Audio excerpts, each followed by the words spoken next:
Welcome to the Fundraising Elevator, where we're all headed up. This podcast is a production of Swaim Strategies, a consulting firm dedicated to nonprofit fundraising events.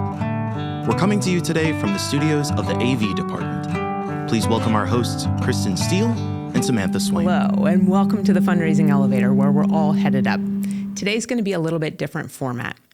We had some amazing event planners join us at the Elevate conference, and we wanted to make sure that we gathered them together so that they could share some of their wisdom and behind-the-scenes advice for you. So we've gathered them together today to have a conversation. So welcome to the Planner Roundtable. Sam, I'm going to kick it over to you. Who's here? Well, we have a group of exciting planners here all joining us, and I'm going to let you all introduce yourselves because you all have your own particular company, your own particular specialty, and your own area. We're not all from the same area. So, Kel, let's start with you. We have some of our planners online and some of our planners in the room. So let's hop to our online planners. Kel, tell us a little bit about yourself. Hi, great to be here, and especially with all of these amazing people and good company. So my name's Kel. I use they, them pronouns, and I own a business called Alluvium Gatherings, where I focus on events that really are focused on building movements for social and environmental justice. So do a lot of work with nonprofits, a lot of work with purpose-driven businesses. And I would say my area of expertise is really around experience design. So like, what's going to happen in the room and how are people going to feel and like what's really the vibe, but like emotionally. And then I also really like to focus on purposeful sourcing of vendors, like really intentionally around like, are they local? Are they of your priority communities? Do they represent the people that you're serving? That's something I really think a lot about. And then I think another piece that I really love is, surprisingly, because I think a lot of people dread this, is volunteer committee management. I know, hot take. I love working with volunteers, and I really love making sure that they all feel valued in their experience in participating with a volunteer experience. So something I get really nerdy about. Kel, I think that's really superpower. So well done. Well done. Thank you. Crystal, can you go ahead and jump in and introduce yourself? Yeah, for sure. Hi, everyone. My name is Crystal Chanel.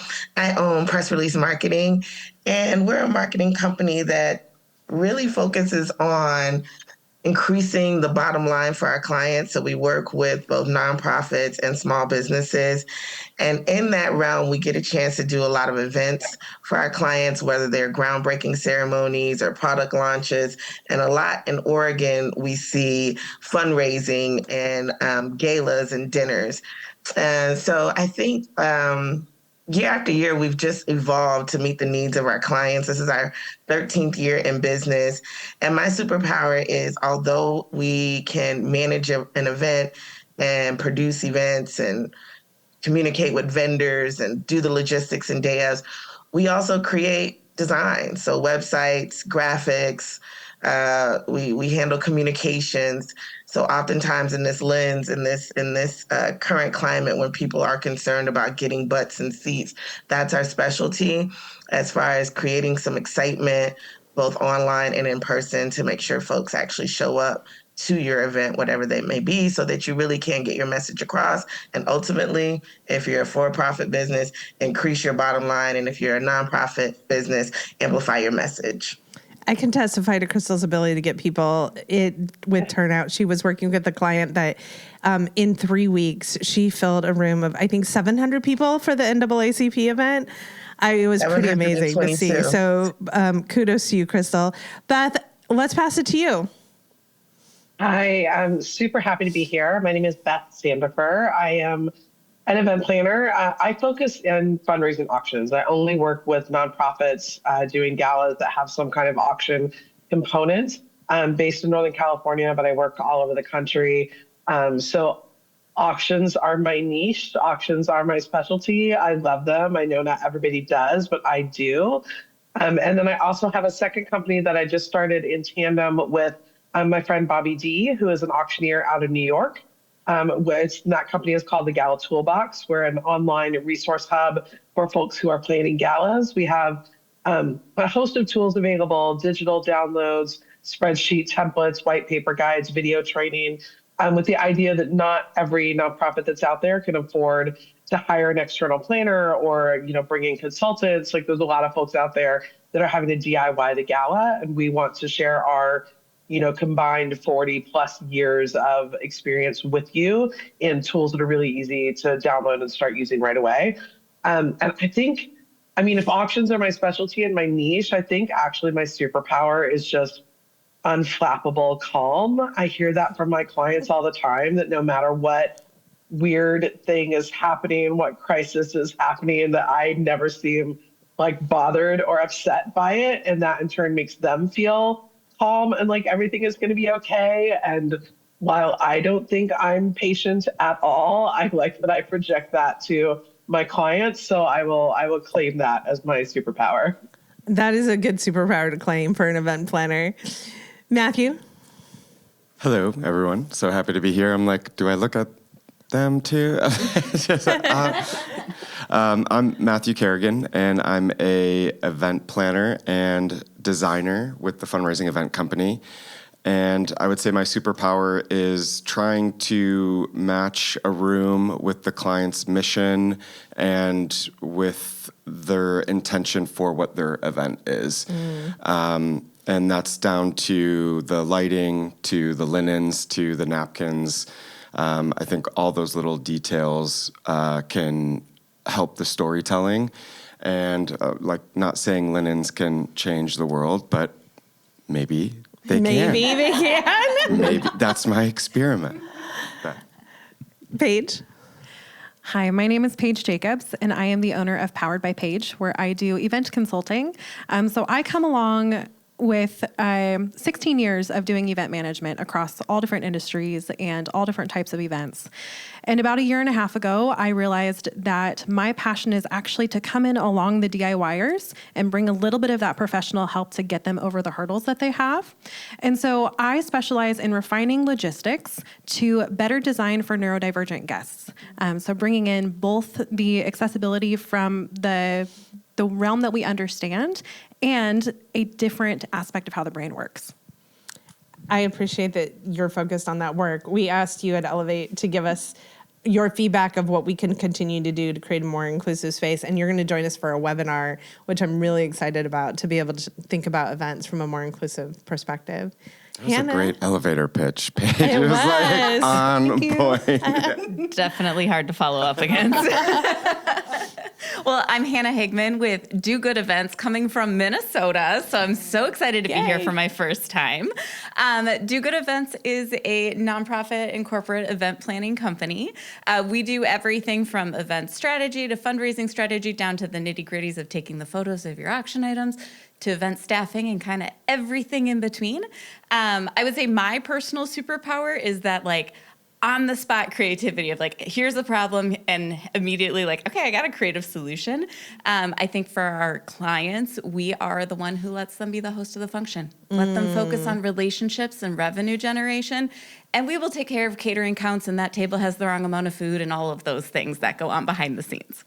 Well, I feel like we've pulled together the superpowers right now. It's like we're talking about letting the client be the host. We're talking about the vibe. We're talking about the auction. We're talking about people there in attendance. We're talking about working with committees. We're talking about inclusivity. But I want to know, in the work that we've done, I think almost 30 years of event planning, in that time, I've never seen more change in events than in the past 3 years. So I'm seeing lots of head nods, an emphatic head nod even. I'm curious, my big question is just, what is working? What is exciting to you right now? As the world is changing and as the need to reconnect people and bring people together is so important, what is exciting to you in the event space? Kel, I saw a really emphatic nod from you. So I'm going to ask you, what is exciting that you're working on? I think a theme that I've seen, and it came up at Elevate the past several days in a lot of different ways, but I think the theme that I'm seeing is that people just really want authenticity. I think we're really over wasting our time as humanity, as a whole humanity and society, with things that just don't feel real. And I think, I don't know about you all, but there are some real things going on in the stars and the planets right now that are telling us that the fake baloney is out. What is in is being whole humans, being real people, being willing to be a little bit vulnerable and be a little bit uncomfortable in a good way. And just really get real about where we're at. And I think people are really discerning about how they spend their time in the age of having gone through the COVID pandemic and, still in ways, I think the experiences of that are very real and present. And I think people are like, I don't want to waste my time at events that are fake and aren't a good use of my time anymore. So what I want is real, genuine connection. I want real experience, like shared experience that can actually lead to building trust with people and creating authentic relationships that actually in turn build real community, real collective action, and real systemic change. I saw a lot of head nods as you're saying that. Anyone in the room have anything to add to that?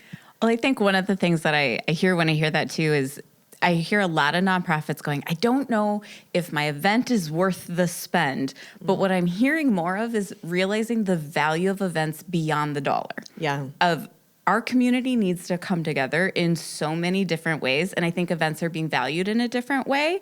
And then seeing those smaller events have a lot bigger impact because we're having that human connection that we have so poorly lost over the last few years. And so I'm just excited about the resurgence of the mission events being less about the dollar raised and more about like, I get face-to-face time with someone. Yeah, that connection time I feel like is something that if you're not building as a intentional structure, your audience will do it anyway, and people will spend their time there because that's such an important element. Lots of agreement. Any additions? Yeah, I think, right out of COVID, as we started doing events again, people were going to pretty much anything. We just wanted to get out and about and have that connection and that belonging. But now what I'm seeing is that the most successful events are the ones that are put on by people who are saying things like, I'm just trying to make the thing that I wanted. I want to make this an event that I want to go to.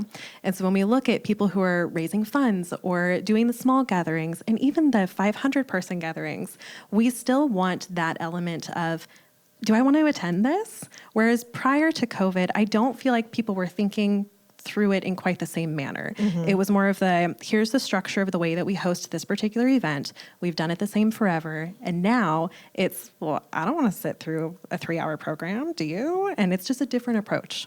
Yeah, the tighter program is definitely something that I'm in love with because it's giving more connection time. I saw Beth and Crystal both lots of head nods. Any additions?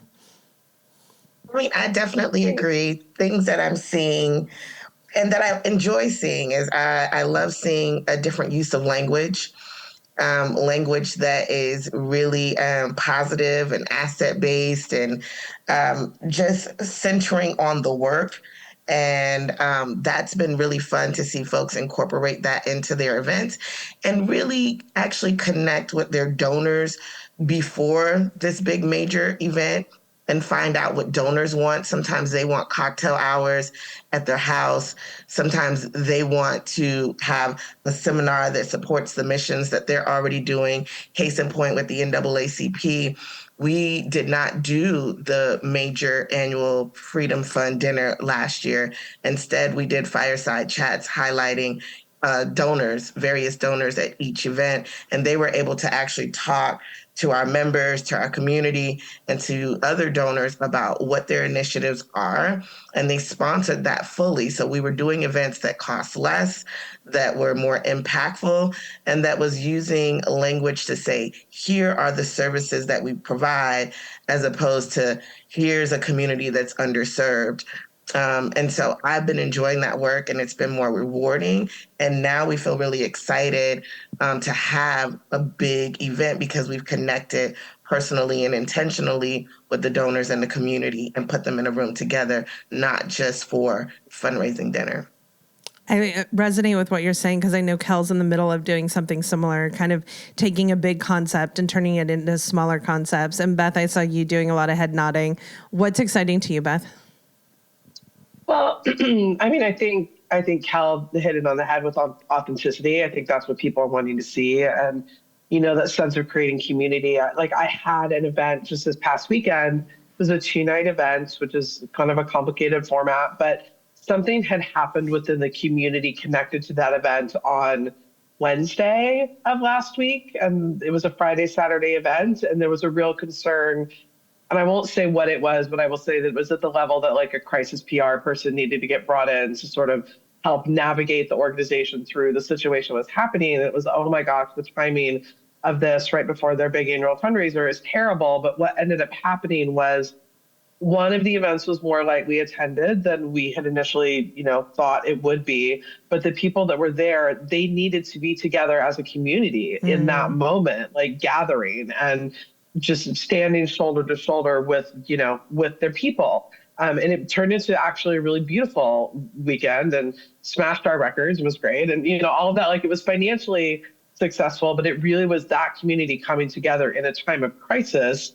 And it was really nice to see that. And I think that, I've been seeing a shift overall. I think some others have touched on it about, pre-COVID, everything was, well, how can we make our event bigger and flashier and we do more and more and more. And I feel like I've seen the shift where it's coming down and not as many people in the room, but the people that are in the room are really there and engaged and, really committed to the cause. And we're spending less, maybe we're making more, it's more impactful because it's just more curated, more thoughtful, more intentional, just by really getting the people that are super committed to the cause in the room together and not needing to do the thing that you saw at the other gala, do, or have the biggest one in town or whatever. There's no more keeping up with the Joneses in the planning. It's more like what feels real to us and what is important to us. And that's fun to see. My God, keeping up with the Joneses. I feel like comparison is the thief of joy. And it is the entire reason why we started our consulting organization was so often our nonprofit friends were seeing something happen in the community and trying to replicate it and then finding that it couldn't be replicated for their audience because it wasn't authentic to them. So I feel like we have a theme filtering out here. You talked about mission, Matthew, and I want to go specifically to fundraising impact. When you're in the midst of design and working with our organizations on events, where do you see the biggest, what's making the most impact right now in fundraising? It's I think it's really echoing what everybody's talking about, which is not shying away from what's actually happening, but also setting a stage to experience joy throughout that and telling the story of right now. We talked a little bit about this before of remembering that these events are little petri dishes and they're an experiment of trying to build the world that we want to be in. So every time we're building an event, we're allowing the audience to experience what's possible outside of the event, just for a brief moment.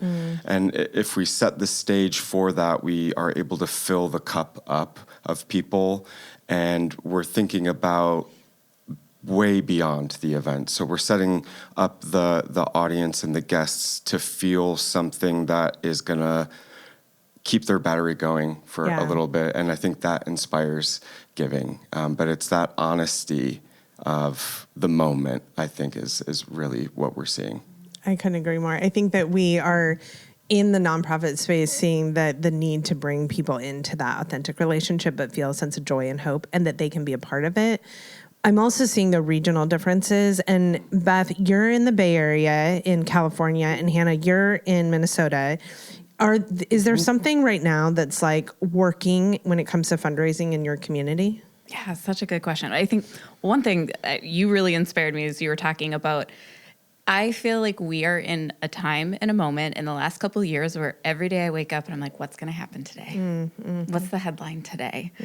And that used to be scary, and it's still scary in a different sense, but from an event perspective, trying to switch our focus to, okay, if something happens, how do we use that as an opportunity to bring our community closer? We experienced that earlier this year where there was a major incident in Minnesota, and we had an event on that Thursday. And we were going, do we still host the event? And we did, and we took the opportunity to change the script a little bit and it was the best. We all got down, we're like, yeah, we needed that. So I think my encouragement to folks is no matter what's in the headlines, use that to bring folks together. And that's what we're seeing working, is being able to be real, be adaptable, but not be afraid to go forward and go boldly. Yeah. I think there's been a lot of hesitation to come back into events and say, yeah, we need your dollars, and do it. And it's working. And so I think that's what's exciting to me, is fundraising is working. Yeah, I think people want to have a way to impact that scary headlines cycle. They want something they can do that is good. Yeah. There's like this Yeah, sense I think of, if I can... you almost need to improvise so that whatever's happening on that day, you can incorporate it if you need to. And I think that's the same way of like design. If something's not working on that day, it's okay to get rid of it, even though you had planned on it being this big thing for a long time. But don't shy away from what's happening right now.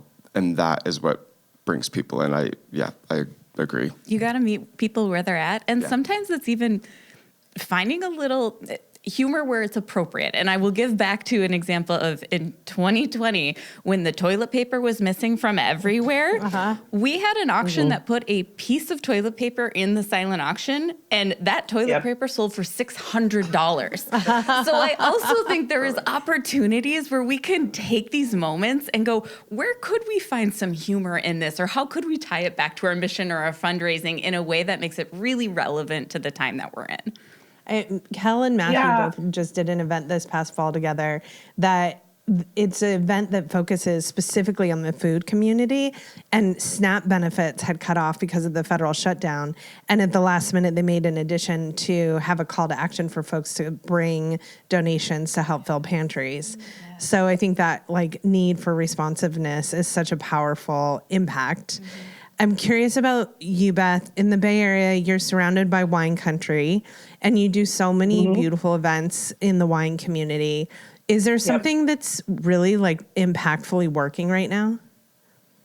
Well, I think what's happening in California, California is interesting because I think as a state, we are very much in kind of an FU moment. If the federal government is going to take care of us, we will take care of our own because we're the fourth largest economy in the world, our state. So there's definitely that sort of attitude happening a lot. But then, I live in a very blue bubble, near San Francisco. There are a lot of very red parts of our state. So even within the state, there's, really different, politics. But I'm seeing organizations be incredibly bold and like coming out in their paddle raise appeal speech and saying like this government funding has been cut. And if we don't do it for ourselves, like it's not going to happen, whether that's cancer research or, healthcare coverage or whatever, SNAP benefit, whatever it is. Like people are being very bold about saying like they're not doing it for us. We have to do it on our own in ways that I haven't seen before. And it reminds me of, 20 plus years ago when I was working at a theater in Texas and we were starting to put together like a feasibility study for a capital campaign. And I remember having a consultant telling me, at some point you have to stop putting duct tape on things and making them look nice. You have to show that there's need. And I think that this is just a really like bold way of saying like, here it is, here's the need, we have it. And, again, in California, it's interesting because we're having to balance, the red and the blue within our own state and this, the attitude that certain people have. And, the wine community is getting hit really hard on immigration issues, on climate issues. Like it's, and then that trickles out to, are people getting wine donated for events? Can it get poured? Like what is happening in auctions? Like there's just so many competing crises right now. Yeah. But I'm really seeing people, come together and problem solve in ways that are really energizing. I'm definitely seeing a lot of hope in the nonprofit space. I think that there's a lot of opportunity to bring the voices that need to be heard, right? Like lots of voices at the table.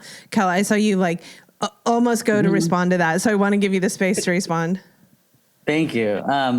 Yeah, I think there's something really interesting about the inner tension that we sometimes feel around being able to have joy when things feel so hard and heavy, and it can almost feel like unfair sometimes to feel joy when you know that there's so many people and so many communities really, really struggling. And I think that, as we have all heard, joy is resistance, right? Part of joy is saying, actually, no, you cannot take that away from me. Despite whatever you try to do, you cannot take that away from me. And I will be joyful.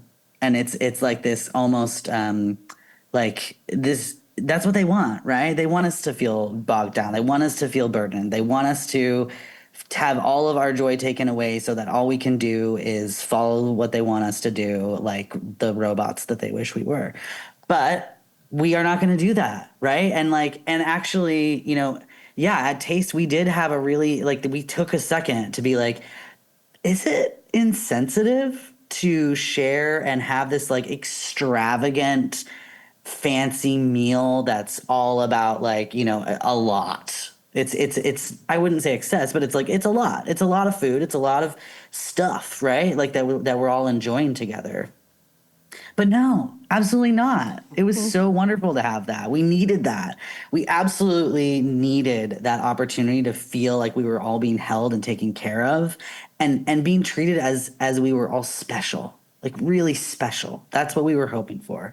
And yes, it is important to acknowledge the reality at the same time, right? So holding that kind of many things can be true at one time, while saying, yes, this is really hard, but you can't take my joy away, I think is really important. Well, let's riff on joy for a minute, because I think that that's an important element of why I think people need to be gathering again, right? We have to be able to deal with the duality. There will be a time that the crisis ends, right? And there will be a time that we're moving towards something. I already see the movement towards something better happening. So how are we bringing joy into events? What is creating that spark of just, that was the magic. That was the joy. That was the thing that we needed. Crystal, I see you smiling and nodding. What is the thing, or an example or a moment, or just the recipe to joy at events for you? There are so many. I think that, from my perspective, we will always be in some sort of challenge or some sort of war or some sort of, fighting for somebody's rights. I think that is what's going to happen here on Earth.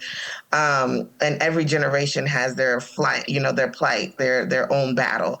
And so in that, we have to find the joy in life. And I think that's what events are all about. Everybody, birthdays, anniversaries, pool parties, even life celebrations, there has to be some element of joy, because that is the hope. And we all need hope. We don't get through this life and this world without hope. So when I'm with clients, I'm trying to figure out what is their personality, how do they express hope? So we bring in bands, we bring in choirs, we, singing the national Black anthem, having a soulful singer from the community, having words on the screen so that guests who may not even know this national Black anthem can sing along and be a part of that joy. Even the way we name cocktails, like right now, I was working on a cocktail menu, signature cocktails, bringing joy into every single element of the event, I think, is the job of the event planner, and to bring your committees into that as well. The hard stuff, the logistics and the packing up and the tearing down, great, that has to be done. But if you have a committee, task them with, hey, we're having a sneaker contest. How do you want that to look? And sometimes people will say, well, I want this piece of paper. And I'll say, what about light up bracelets? Everybody who's in the contest gets a light up bracelet. They're like, oh, I'm like, yeah, think like that. I'll handle the paperwork and all that. mundane stuff, but we want people to feel excitement and joy from the moment they walk in. Welcome cocktails. Listen, y'all, I could go on and on and on about joy, but I think at every single point of engagement, your registration people should be happy. Don't put Joanne from HR at registration. She's maybe not.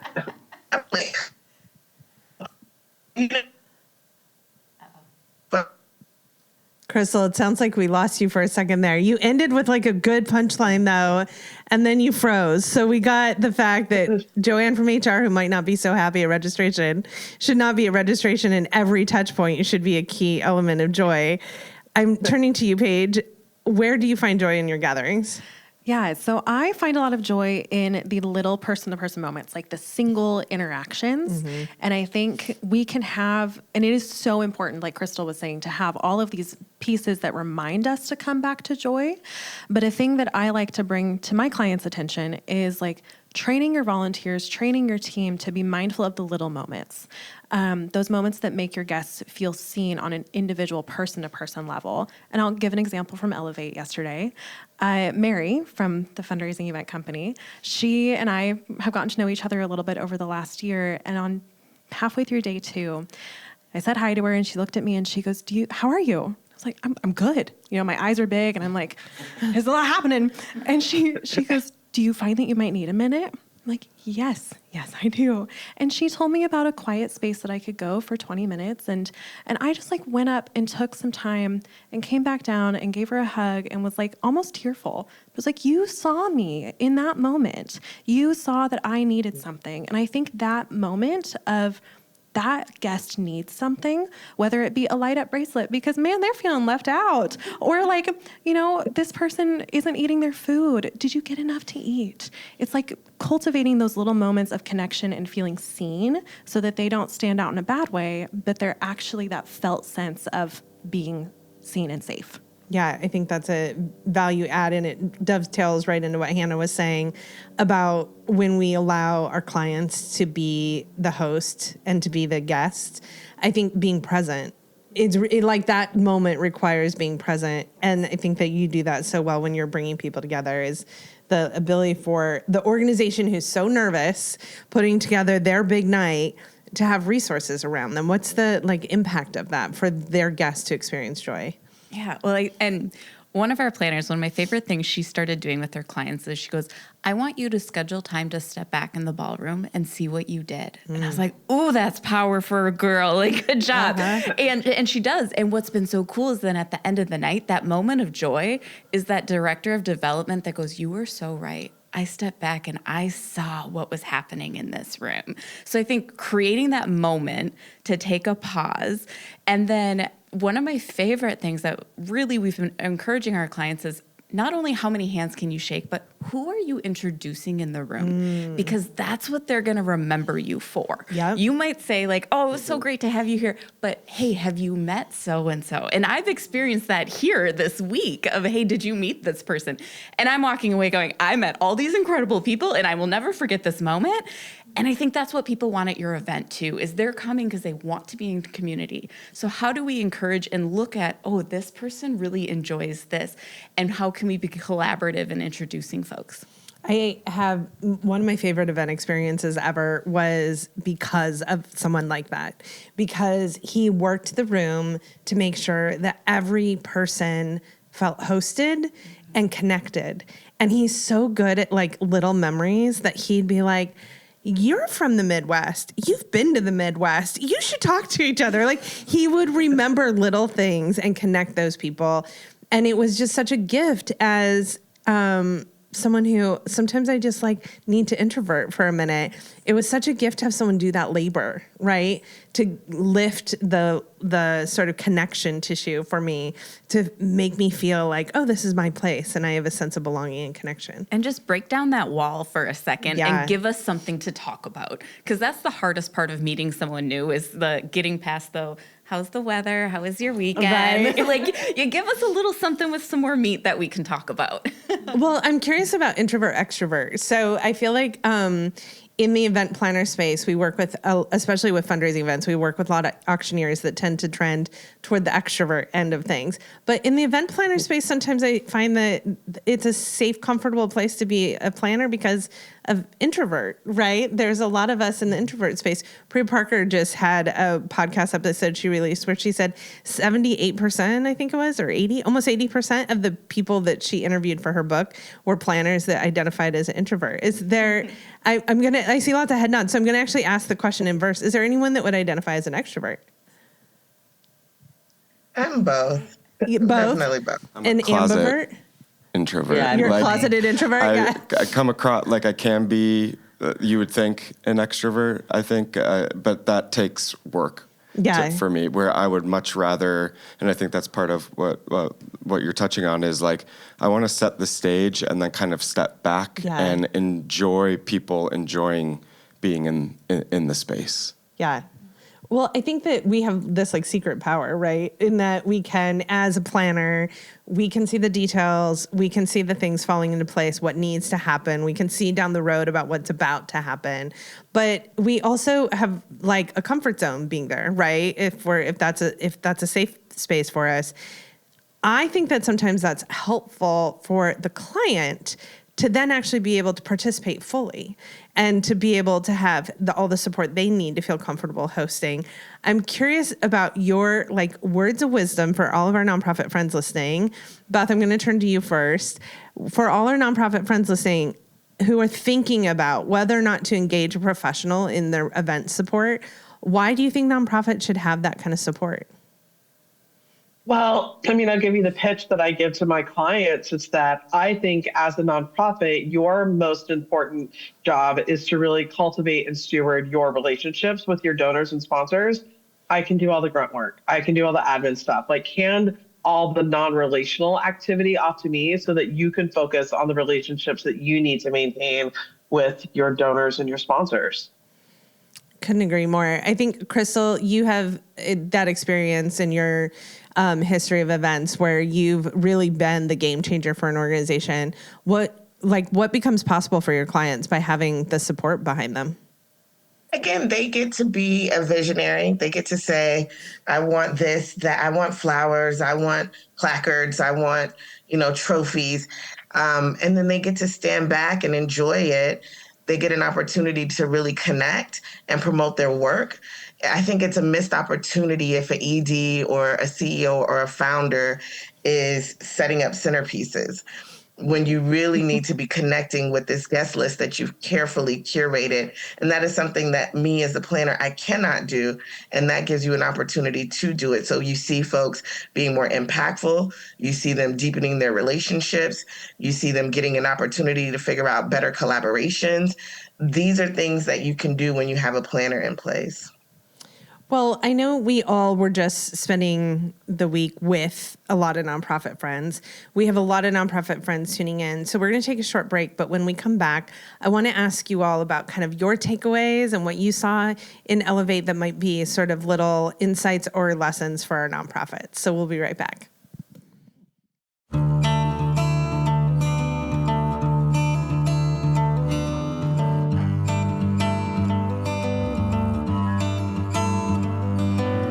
Ready to take your fundraising to the next level? Need to get unstuck in your event planning? Now's your chance to connect directly with the experts behind the Fundraising Elevator. Book a one-on-one consulting session with Sam for strategic planning and fundraising strategy, with Kristen for your programming and storytelling, or Mary for your registration and data tools.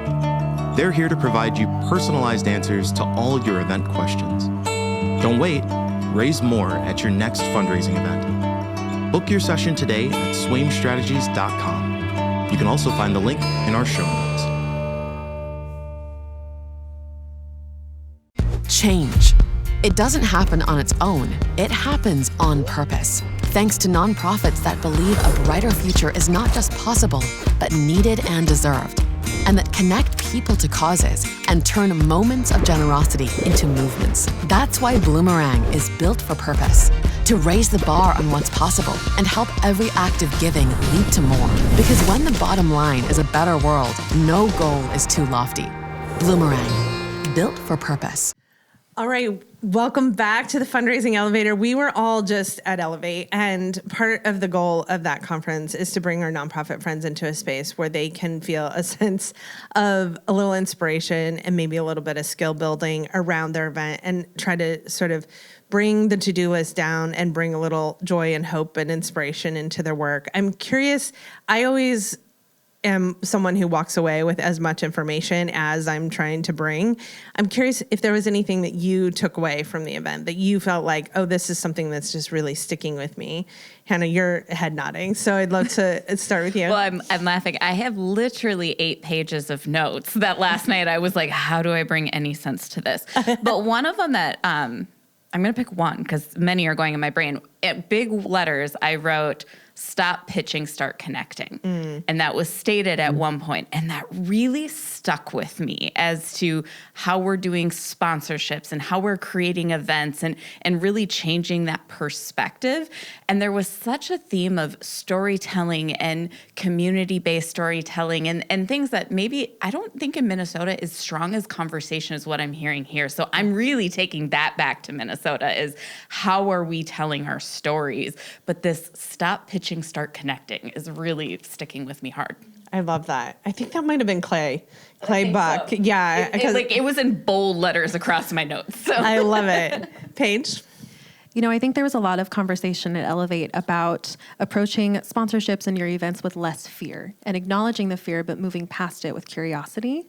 And I think my takeaway was that fear can extend all the way to how we show up at events. And when we host and when we step in for our clients as planners and coordinators and allow them to be, we're helping to remove some of that fear and the felt sense of what fear does in your body and the stress that it holds. So my biggest takeaway was with that acknowledgement to approach myself at events with more compassion and curiosity.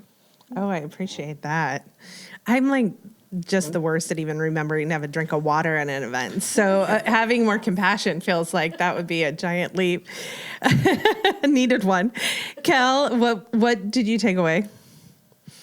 Gosh, Paige, I really resonate with that. And part of what I was thinking about was, just the fact that even though it feels like a really scary time economically, and there's a real deep sense of scarcity that I think our society is feeling around funding and nonprofits. And there's, if the government isn't going to fund it, then who's going to? And yet there's still so much wealth out there. And so I think, not being afraid to make the ask and ask people to show up for you as an organization, as a community, when you really need people to do that, and that trust that they will be there to support you and lift you up when you need it. And also, I was absolutely shocked to hear that the younger generations love direct mail. That was a little blip. I was like, what?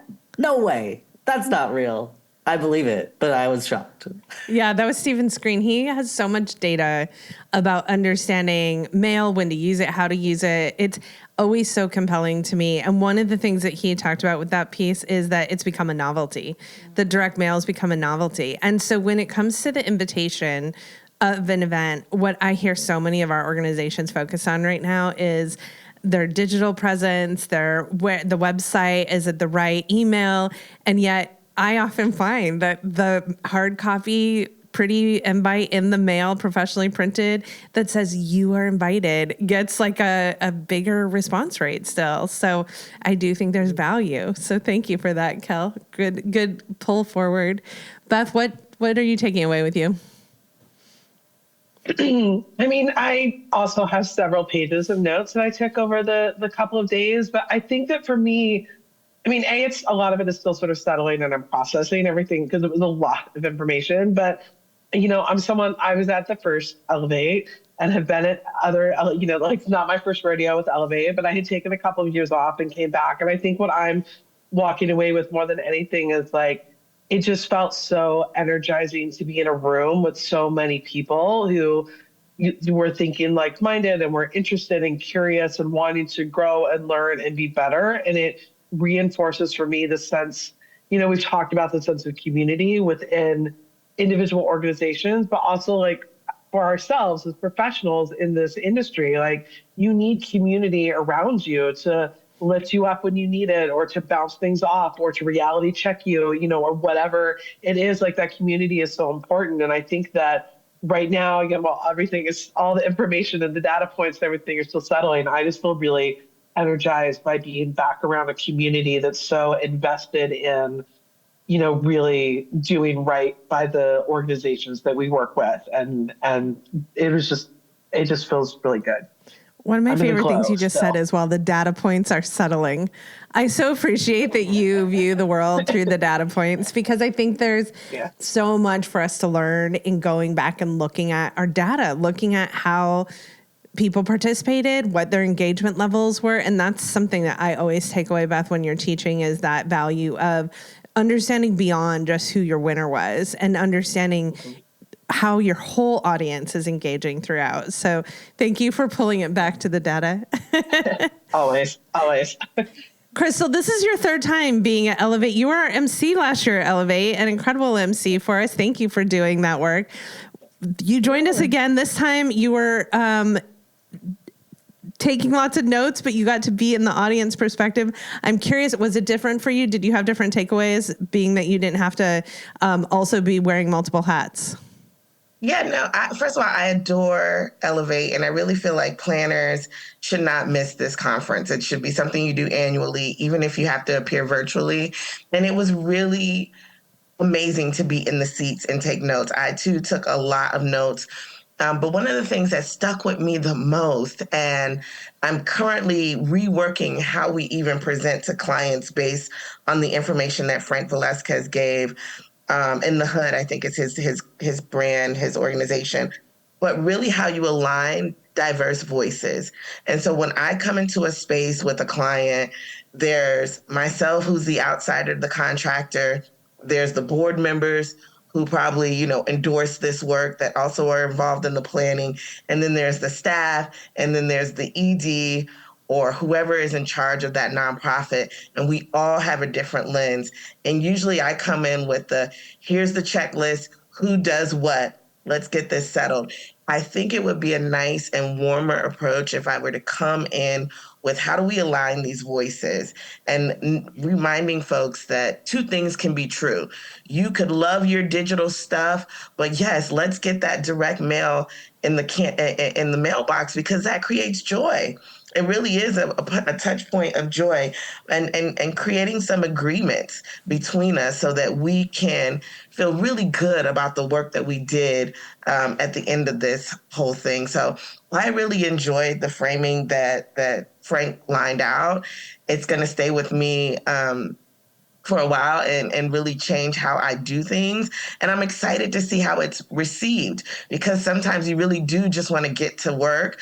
But I think it's important to level set in the beginning and take that time. And so I think that is something I could have missed if I was emceeing. So being in the seats and being able to connect with that information, invaluable. And I'm super grateful for that.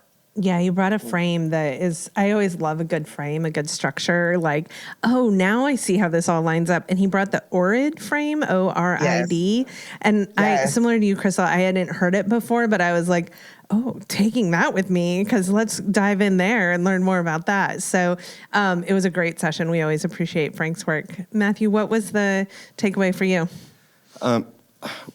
Surprisingly for me, it was Bradley from Feather. Yeah.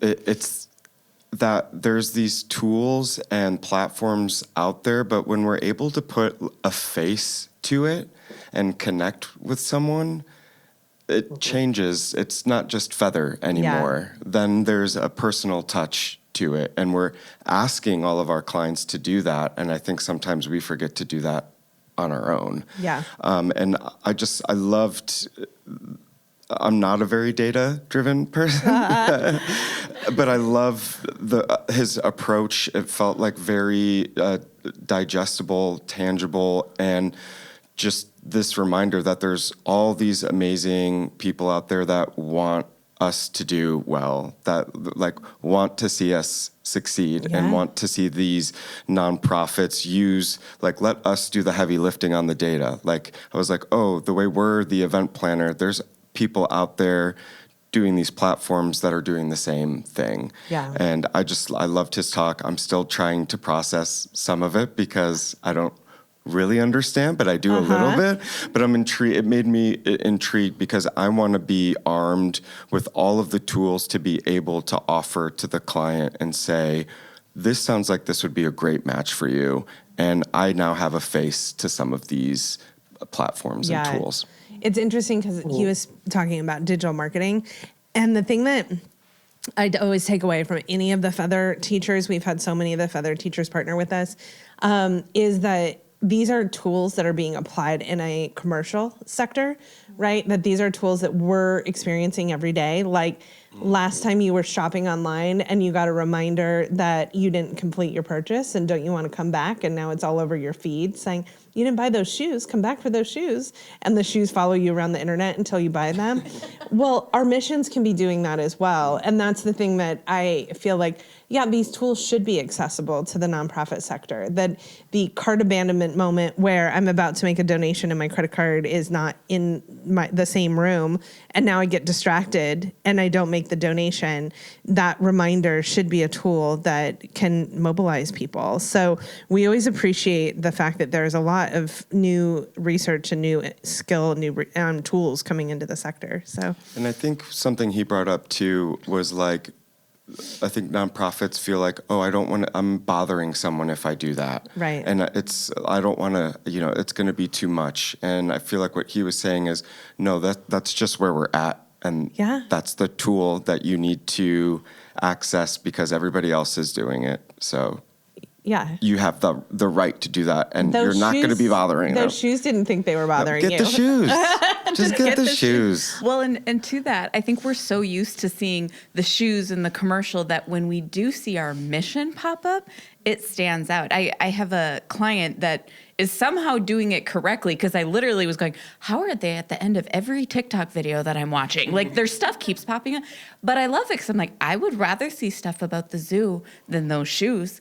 And so I also think it's like so good for our community to just start seeing more of these mission moments and for these nonprofits to take a little bit of a bigger stage and say, it's okay for me to be in the spotlight. Yeah. I think for me, one of the just highlights I take away is understanding that there's like a reason behind all the work that we're doing, right? Like there's a lot of intuition that I think we feel as planners of like, yeah, that worked. I think that was good. Or I think that hit the mark. But then to see like how that impacts the brain and the brain chemistry and the body. And we talked a lot about collective effervescence, that we can be more together than we can apart. And that moment, it's an Emil Durkheim philosophy that like when you get people in a room, you can create something much bigger than that moment of giving home alone on your computer versus being in the room together, right? And I think that for me, the understanding that science, all of a sudden I start to notice it more in the world, right? I left Elevate and went to a concert, and in that concert, like Pink Pony Club was playing over the audio system as everyone's coming in, and the whole stadium was singing along, right? So Pink Pony Club became like in the hallways, and it creates this like, it felt safe. It felt joyful, Kel, to your point. It felt this like collective sense of impact. So thank you all for being a part of Elevate. I have a question for you about your events, though, that I don't want to leave out because I sometimes think it's one of the juiciest questions, which is there a myth that you want to bust? Something that you hear often from your clients, from vendors about, oh, we can't do it that way, or we don't do it that way, or that's not possible. Is there a myth that you want to bust for folks? Kel's nodding. I'm going to start with Kel while everyone thinks about the myth. I think I have one. It just came. I think that people feel that they have to make sure that they pack enough into an experience in order for people to feel like they got their ROI on their time and money for an event. And I think that is absolutely incorrect. Like, I think we need to be a lot more comfortable as event planners with having less structured time. The structured time is really important, and it is where you make sure that people feel the value, but it is so fast that people's capacity to hear information fills up for a day. And oftentimes, like I find, as has been mentioned today in this conversation, the best moments are those unstructured one-on-one connections, those times where the people that you talk to were like, hey, oh, like, do you know this person? I need a chance to be able to introduce those people to the people that I want to introduce them to. And oftentimes I leave events being like, I had no time to connect with all those people that I wanted to talk to. And I had to leave or a little bit. I think like we just need more space. And I think people, it also might take a little bit of both sides. I think audiences also need to adjust to feeling like they don't need to get, 10 different frameworks to bring back to their staff or their bosses and be like, here's what I got. This is why this was a good use of your money to send me to do this. I think we also need to adjust on that end too. So yeah, less is more. Beautifully said. Beth, I see you formulating your myth. Bust it for us. Yeah, I mean, I don't know if it's a myth as much as I hear a lot, like, well, events are too expensive. Like, we shouldn't do it because it's too expensive to produce. And I think that there is a ratio you should be trying to hit. I don't think you should be spending more than 25 or 30 cents on the dollar, versus what you're raising to produce an event. And I think you just need to be strategic about, to Kel's point, the kind of event that you're putting together, like what all you're sort of packing into it, and is everything necessary, and be more creative with your sponsorships and that sort of thing. But also someone touched on this in Elevate about, like, I think people need to start thinking about their annual event as part of their entire development plan. And what are all the things, I'm a data person. So what is all the data that you're going to get that night that then you can use to feed, other endeavors that you're doing throughout the year in terms of your annual fund management. And then I think that, the cost issue starts to go away a little bit because you're getting so much more out of it than just that one night experience. So I think that's again, I don't know if it's a myth, but it's the thing I think I wish people would start rethinking a little bit. Yeah, I appreciate that. Paige? I think one thing that I hear from clients and organizations especially is that we're already doing so much, and not just from the event aspect, but the personal aspect as well, because a lot of the nonprofits that I end up working with, there was someone who was voluntold that they are planning the event. Yes. And so then you have this, they're already experiencing an overwhelming amount of stress in their day job, and now they have to do something that they don't have the skill set for necessarily. And my, not necessarily myth, but my affectionate, loving response to that is, please don't do more, do less with more intentionality. And I think that's where we, in our own specialties, can come in and help, is really honing in what are the adjustments that you can make that make it so you're not burning yourself out more, you're just moving with more intentionality. Beautifully said. Mic drop moment from Paige. Hannah? I've been flip-flopping between my myth and a hot take, and I'd like to do my hot take. Do if your that's hot take. My myth real quick is that you have to thank your sponsors at the start of your program, and no, please don't, and do that at the end. Yes. So that's my hot take. I love silent auctions, and I'm so tired of everybody going, they're too much work, I don't want to do it, they don't raise enough money. And here's my hot take is, as the extrovert introvert, when I walk into a gala room and I don't know anyone else, my silent auction is my comfort space. And I can sit and scroll the silent auction and bid and feel part of that community without feeling like I'm awkwardly have no one to talk to. And so I want nonprofits to start thinking about that silent auction, less about I have to have so many items and it doesn't raise that much to, you don't have to have a ton of items, but it is a connection piece for your audience, and it gives them comfortability if they're new into your room. I would even say that if your auction item was super relevant to the mission or the audience, right? Like Beth in Wine Country has so many attendees that are in the wine sector. There's a specific audience there that she can design those packages for. Exactly. Matthew? So I'm a theater kid, nerd, and I think my myth can best compare it to, and it's kind of a through line I think that we're all speaking to, is like, you go to Broadway and there's all this, you could go to the big stages with a lot of money, very flashy, but usually there's always a bit of a disconnect because you're further away in the audience. There's hundreds of people there. You walk away with this great experience. But if you go to off Broadway or off Broadway, where there's less money, it's less flashy, they're in smaller rooms, but there's a different kind of connection that happens that reminds us that it's not about how much you throw at it. It's about what's happening in the room and how emotionally connected you are to it. And often, my favorite shows are the ones that are in a small room with 30 people in the audience, and you're able to be in the moment with someone that almost had to work a little bit harder because they didn't have that money to throw at it. So you don't need money to throw an event that is emotionally connecting you and your audience. Yeah, we all work in so many platforms and spaces that are often big galas, but sometimes I find the most fulfilling event is actually like the most curated gathering of 10 people around a table. Yeah. Well said. Well, thank you all for bringing your wisdom. Thank you all for helping people to continue to grow in their event thinking, their event planning.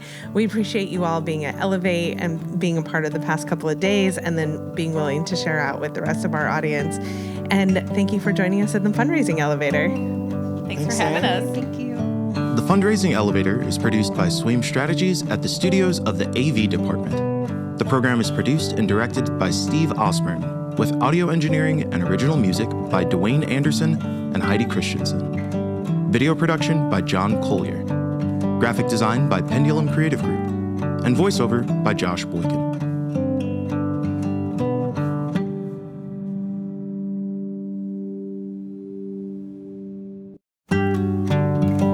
Friends, before we leave you, we want to ask for your help to make the podcast grow. If you enjoyed what you heard today, please follow, subscribe to the Fundraising Elevator. And if you're getting a lot out of the show, please share it with a friend and leave a review. These things help make sure that the podcast continues heading up. Thank you so much for tuning in.